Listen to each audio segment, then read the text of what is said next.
Magandang araw po sa inyong lahat mga kababayan at welcome back dito po sa ating munting channel Pinas News Review, kung saan re-review po natin ang mga mahalagang balita dito sa Pilipinas.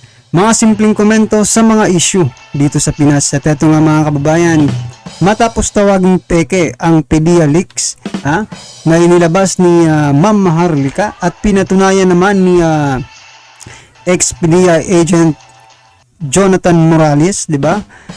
Eto na, sinampal ng ebidensya si Lasso. Yan, Duterte pinahaharap na. Nako, yan po ang ating alamin at bibigyan ng komento mga ka-review, no? Mula po rito kay Showbiz Fanatics. Nasa description po ang full video link ng video ito. Subscribe na po kayo kay Showbiz Fanatics. At kung bago ka pa lang at di pa po nakapag-subscribe sa ating munting channel, please don't forget to subscribe. At i-click na rin po ang bell notification para updated po kayo sa lahat na ina-uploads nating reaction video. At ito na nga mga kababayan, sama-sama at sabay-sabay po natin pakinggan, panoorin at bigyan ng komento ang video ito. Ito na po.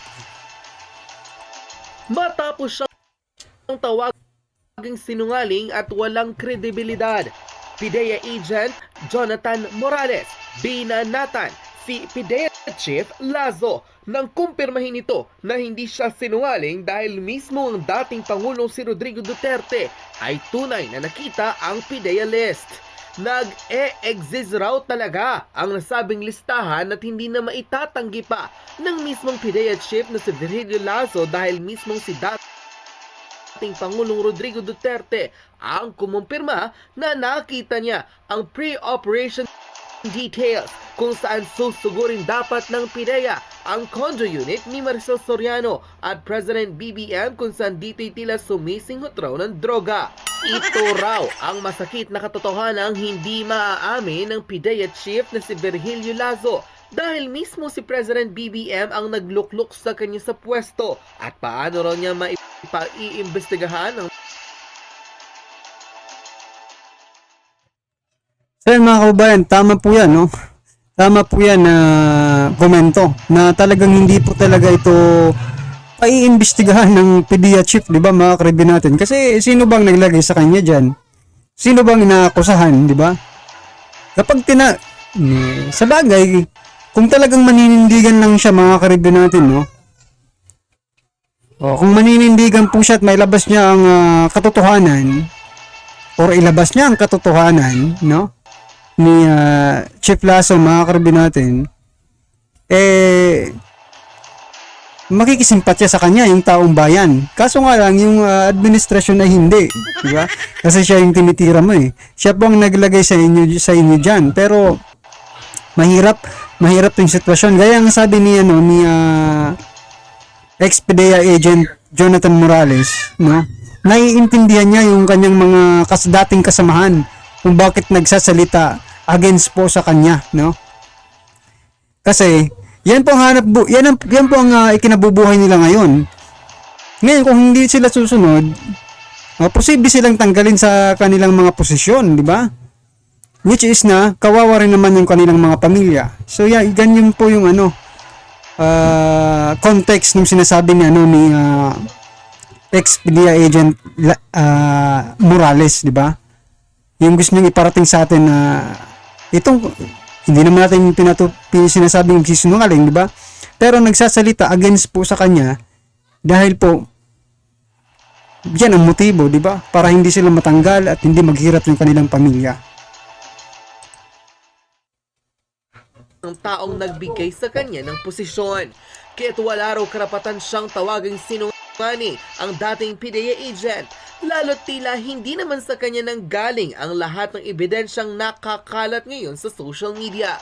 Tandaan daw ni Lasso na si dating Presidente Rodrigo Duterte ang siyang nagsiwalat sa publiko noon pa man na tila delikado at mahina si Bongo maging Pangulo dahil may impluwensya raw ito ng droga.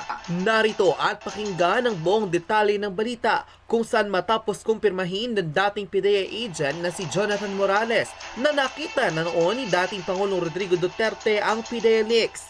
Former President Duterte dapat rin daw ipatawag sa Senado para malaman ng publiko ang kung ano ang totoo sa nasabing PIDEA leaks na itinatanggi ngayon ng PIDEA chief na si Virgilio Lazo. Narito panoorin ang full video. Na yung mga military nga na-assign sa PDEA, gipakita gyud ko. Naagyud katong nigawas mga dokumento. Ako'y unang nakikita adto nga sibilyan. Gipakita na sa ako yung nangutana ang mga military na ako. Wa na ako sila ginago nga basta trabaho lang mo.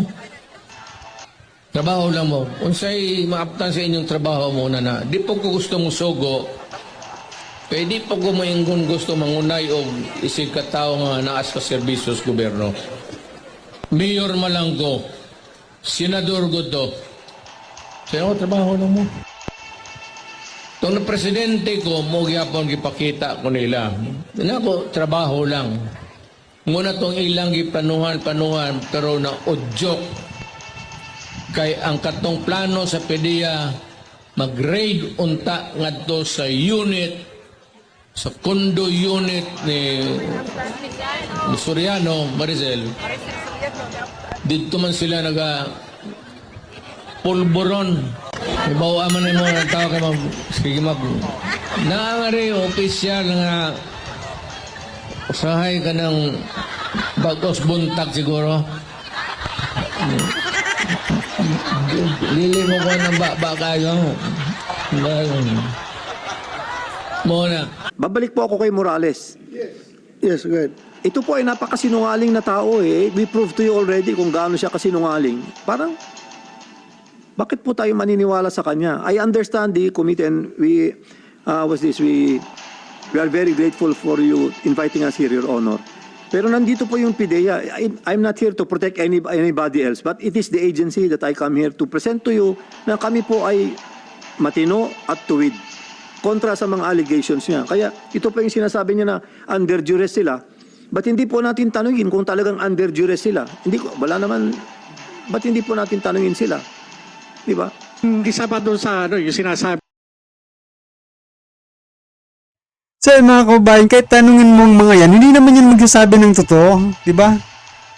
Kasi nasa sila nasa gobyerno pa sila, no? Unlike dito kay Lazo, kay Morales, mga karibin natin, wala sa serbisyo. Kaya masasabi niya lahat ng gusto niya, di ba? Eto, limited po yung masasabi nito eh. At magsalita man ng mga ito, no? Hindi po ito magsasalita against sa gobyerno. Kasi mga empleyado ito ng gobyerno, mga kababayan. Kaya wag niyo po, Chief Lazo, wag niyo pong ipamukha sa amin na ginagawa niyo naman pong tanga ang taong bayan, di ba? PIDEA Chief Lazo. Wag ganun, wag mong depensahan ng mga yan. Ha? Wag mong ipagtanggol yung mga tauhan mo kasi, di ba? Wala namang nag-aano ng credibility nila. No? Wala namang nag-question diyan sa inyo. Pero sa taong bayan, di ba? Yung mga nanonood, malaking question mark yan kung talaga bang nagsasabi yan or credit. Dito nga, ito opinion lang po ito. Ewan ko sa inyo kung saan kayo, di ba? Kung sino ang mas credible na resource person dyan, di ba? Para sa akin po, mas credible po si Morales, ha? Mas credible po kasi buhay po ang nakataya para sa kanya eh, di ba? Dito sa mga pinagtatakpan eh. Alam na po natin yan kung bakit pinagtatakpan kasi baka nga sila matanggal, di ba? sabi ni Director General na Lasso na sinuha ako. Hindi na ako nagtataka dahil pati si Pangulong Duterte na sinasabi na nakakita, nakabasa yung report na yan na binabanggit niya doon sa isang rally doon sa Tagum City na sinasabi niya yung report na si Maricel Soriano at saka yung si Presidente Marcos. Nakita niya, nabasa niya during nung kanyang presidency. Ibig sabihin, kung yung presidente kinukumpirma niya na meron siyang nabasang report, may nakita siyang report, ibig sabihin, na-brief siya, nagkaroon siya ng intelligence brief patungkol dun sa report na yun. 2016 to 2022 si Pangulong Duterte. Paano nangyari na i-deny na nila Gerald Lasso na hindi nag-exist yung dokumento na yun? Samantalang sinasabi ni Pangulong Duterte, dating Pangulong Duterte, na meron siyang nakita, pinakita sa kanya.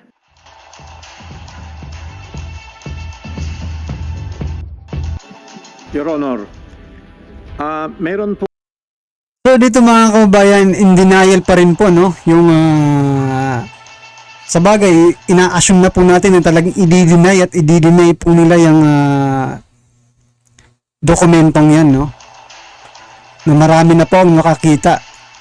No, paano pa nila nagagawang i-deny na nandyan na po yung tao na pumirma doon sa dokumento? Diba? Wala kasi alams na, 'di ba? Baka mapalitan agad. po kasi akong hinaharap na kaso ngayon na tungkol sa isang dating abogado namin diyan. Yung buong sequence nung pagtatalo namin ay nakunan ng CCTV. Ako po ang nagbigay nung buong footage ng CCTV na yun. Di ko na alam kung paano nakarating sa ibang bansa. Pero prinovidean ko yung kinasuhan ko ng footage. At ang may hawak po nun ay si Director Bitong kasi siya po yung chief ng intelligence ko. So, yung ano na yan, yung the whole footage, Laglagan na the whole ito. sequence na yun, yung video clip na yun, the whole, binigay po namin sa yung tao na most likely nag-provide kay Maharlika. So hindi po tama yung sinasabi na may leakage manggagaling sa amin. Hindi po. Binigay ko. Pinahintulutan ko po na mabigyan yung buong footage na yon. Sino sir? Sino yung tao na yan? Yung si Attorney Delgado po na nag-file ng kaso laban sa akin. Kumsek, you invite Attorney Delgado. Next hearing. Your Honor, Mr. Chairman, Yes, go ahead. maliban dun sa pre-ops, saka authority to operate, at saka dun sa video, meron pang mga agency orders na pina-plus sa social media na may classification na restricted. Bakit ito Yun nga Your bakit Honor ito- Kaya nga, ang inaano natin, hindi ba natin makokontrol ito? Sir, paano? Ito, may marami doon nagkakalat. Paano yung anong gawin natin dyan? So yan mga karibin natin, no? Bigla ko lang bigla lang po akong napaisip dito, no? Kaya ex-PDEA agent Morales, mga kababayan, no? Yung taong ito po ay hindi nandito para sirain po yung gobyerno, no? Nandito po siya para tulungan po yung gobyerno. Dahil sa mga ganitong leaks, di ba? Lumalabas po yung mga substantial or mga confidential information na dapat hindi lumalabas. 'Di ba? Nagigets niyo po mga kabayan, hindi po nandito si Morales para siraan po si Lasso or ang gobyerno or ang PDEA mismo, mga karibin natin. Nandito po siya para tulungan na ipakita, no, sa ating lahat na may ganitong nangyayari. 'Di ba? Na sana maayos. Yun yung gusto niya na maayos yung ganitong mga leakage, no? Kasi napaka-importante po nito in terms of intelligence, no, mga karibin natin. Kasi mawawala po yung pinaghirapan, no, ng mga ahente. Hindi na mo yung pinaghirapan, maging yung perang ginagastos nila sa pagkakalap po ng mga impormasyon, no? Kaya mga kababayan, mali po yung inaakusahan nila si Morales na hindi credible. Kasi nandito nga siya para tumulong, 'di ba? Na ayusin nila yung sistema nila. Your Honor, I have to admit, sa bilis po ng social media ngayon, ang bilis picturean ng dokumento, di ba?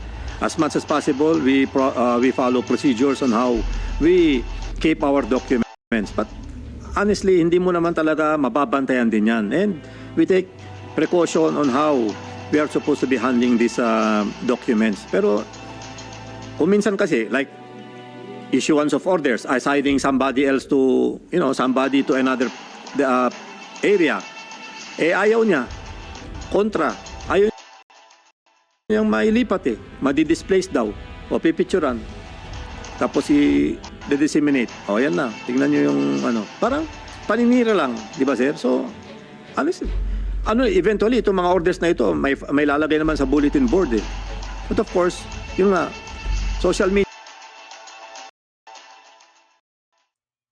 So yan nga po sir, no? Alam niyo na po yung problema. Alam niya yung problema mga kababayan, no? Alam niya po yung kung saan nagmumula yung problema. Bakit hindi po i-restrict ang mga ganyang proseso, 'di ba? Pa picture kung confidential talaga, wag nang picturean. 'Di ba kasi napapanood niyo po ba sa mga movies mga karibin natin, 'di ba? Mayroon pa nga silang sa mga encryption na ginagamit para lang matago talaga ng maayos, 'di ba? Hindi makita, hindi ma-decode agad yung 'di ba? Mga information. Siguro ganun din ang gawan nila. 'Di ba? Para mas lalong secure ang yung mga information, hindi mag-leaks, 'di ba? Media, ang bilis pong i-distribute. Much as we would like to prevent it from being spread out that easy, hindi po namin talaga makontrol kasi yun nga, people work with their own cell phones. But ina-exercise po natin dyan yung document security. Babalik po ako kay Morales. Yes, go ahead. Ito po ay napakasinungaling na tao We proved to you already kung gaano siya kasinungaling. Parang, bakit po tayo maniniwala sa kanya? I understand the committee and we are very grateful for you inviting us here, Your Honor. Pero nandito po yung PIDEA. I'm not here to protect anybody else, but it is the agency that I come here to present to you na kami po ay matino at tuwid kontra sa mga allegations niya. Kaya ito po yung sinasabi niya na under duress sila. Ba't hindi po natin tanungin kung talagang under duress sila? Ba't hindi po natin tanungin sila? Di ba? Kasi para... Isa-isayin natin. Yes, sir. Director Laura Nibato, were you under duress when you executed that affidavit? No, Your Honor. Thank you. Laila. Wag na po natin tapusin yan mga kababayan na pagtatanong dyan sa mga hinayutak na to. Alam naman po natin na hindi naman niya magsasabi ng totoo. Di ba? Kasi nasa mga posisyon pa ang mga ito. Pag nagsabi ka ba dyan ng totoo, baka bukas wala ka ng trabaho. Di ba? Kaya wag na po tayong maglukuhan dyan. Wag na po tayong maglukuhan. Di ba? Parang niloloko niyo yung taong bayan. Tinatanong pa isa-isa. Alam naman yung isasagot. Di ba? Wala naman mga kabayan. Ano naman pong inyong sa palagay niyo po ba sino po ba ang nagsisinungaling dito? Sa palagay niyo lang Ito, opinion lang naman natin to. Sino po ba sa palagay niyo yung nagsisinungaling? Si Morales o itong mga ahente ng PIDEA or mismong PIDEA mismo, mga karibin natin? Sino po ba ang posibleng nagsisinungaling, di ba? Logically, no? At saka, sino ba yung may motibo para magsinungaling dito? Si Morales, wala namang mawawala sa kanya. Buhay niya lang naman, mga kababayan, di ba? Kasi delikado po siya ngayon, di ba? Dito sa mga itong mga tumatawa pa, anong mawawala sa kanila? Kabuhayan po nila, no? Kabuhayan ang mawawala sa kanila pag ewan ko lang, di ba? Di ba? Well, lahat naman po tayo may kanya-kanyang komento at opinion, no? Patungkol po dito, i-comment lang po sa baba ang inyong mga reaksyon para at least alam po ng ating mga kababayan ang inyong opinion patungkol po sa video nito, right? Kung bago ka pa lang at di pa po napag-subscribe sa ating munting channel, please don't forget to subscribe at i-click na rin po ang bell notification para updated po kayo sa lahat ng ina-uploads nating reaction video. At huwag din pong kalimutan mag-subscribe kay Showbiz Fanatics. Nasa description po ang full video link ng video ito. Subscribe na po kayo kay Showbiz Fanatics. Maraming salamat po.